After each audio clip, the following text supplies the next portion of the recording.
Behind the Shades.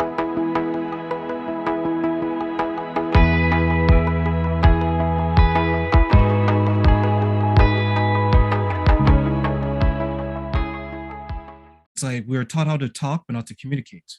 We're taught how to hear, but not listen. Mm, And we are taught to feel what we feel, but we weren't taught how to express it. And you're absolutely right when you say that there's positive and negative emotions. Like you can have, let's say, anger, which is typically described as a negative emotion. But mhm, you can be angry about something which incites you to go march, which incites you to create change, and you mhm. have a positive outcome. 100%.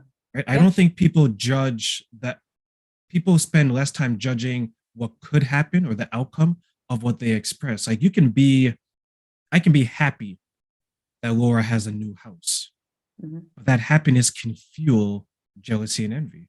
Now I need to get a new house, or it may get to the point where I'm like, well, Laura is succeeding because it started off this way, but now I feel a certain type of way, and I'm not going to continue to deal with Laura because when I look at her now, instead of feeling joy and happiness from her success, I feel something else. So, do you help people to map or to at least understand their emotional responses, as many of us didn't grow up with that training? Yes, I do both. It very much depends where people are. Like if you're someone who can recognize like, oh, Laura has a new house, that makes me feel a certain way. This is why I feel that way. And you don't then like cut ties and okay, you're like in a space of understanding what's happening within you, but that doesn't necessarily mean you have the tools to reshape it. And so that would be someone where I work on, decoding the emotion. And it's really not me or anyone who has the house, it's the trigger within you of someone I know now has a house that creates this in me, but why?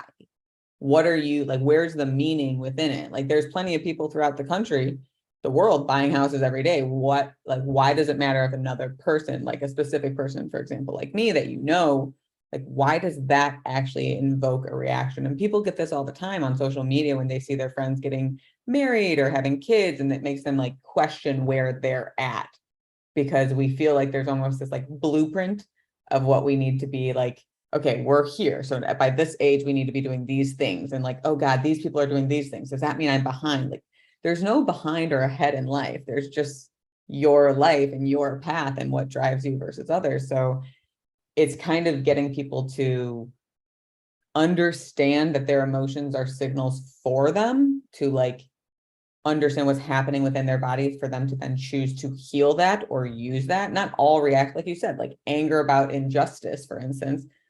I don't know if I necessarily would want to get rid of that. That is something that I want to be able to motivate me to take a stand or create change. So cool. I recognize this is what's happening.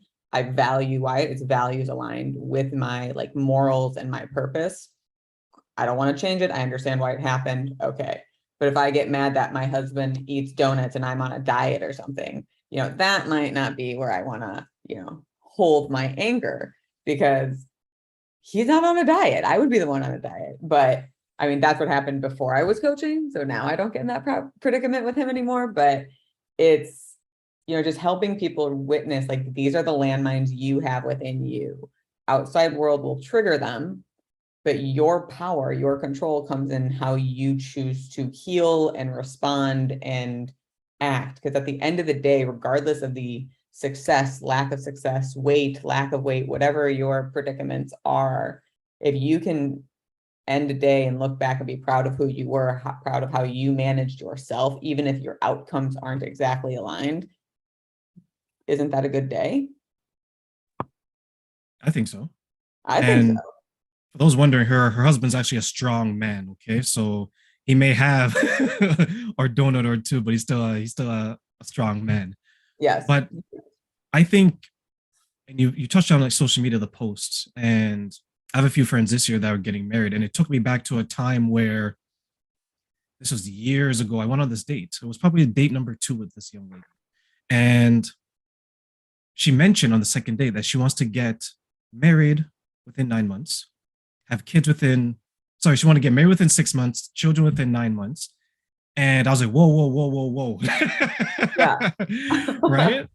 And the reason I bring that up is because when I probed and I asked her why so soon, because this is date number 2, it's not even like we actually are official. She said, well, my friends are getting married. Right. And I can understand the female dynamic is because if you want to start a family, depending on how large the family is, biology is sometimes not your friend, the biological clock. Right. Right.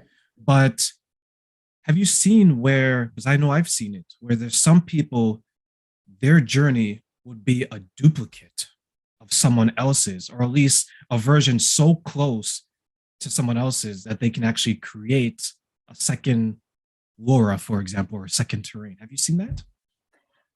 I don't know if I would phrase it like that, but I understand what you're asking. I've seen a lot of cookie cutter models, like specific blueprints of how like certain friends of mine have been like checking all the boxes at the same time, same way.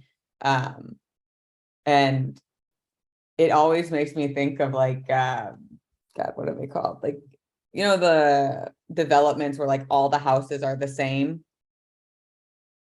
When they're creating the houses and it's like exactly the same. Yeah, it's like, how would you ever actually know your house without looking at the numbers? Because all the colors are the same, every house.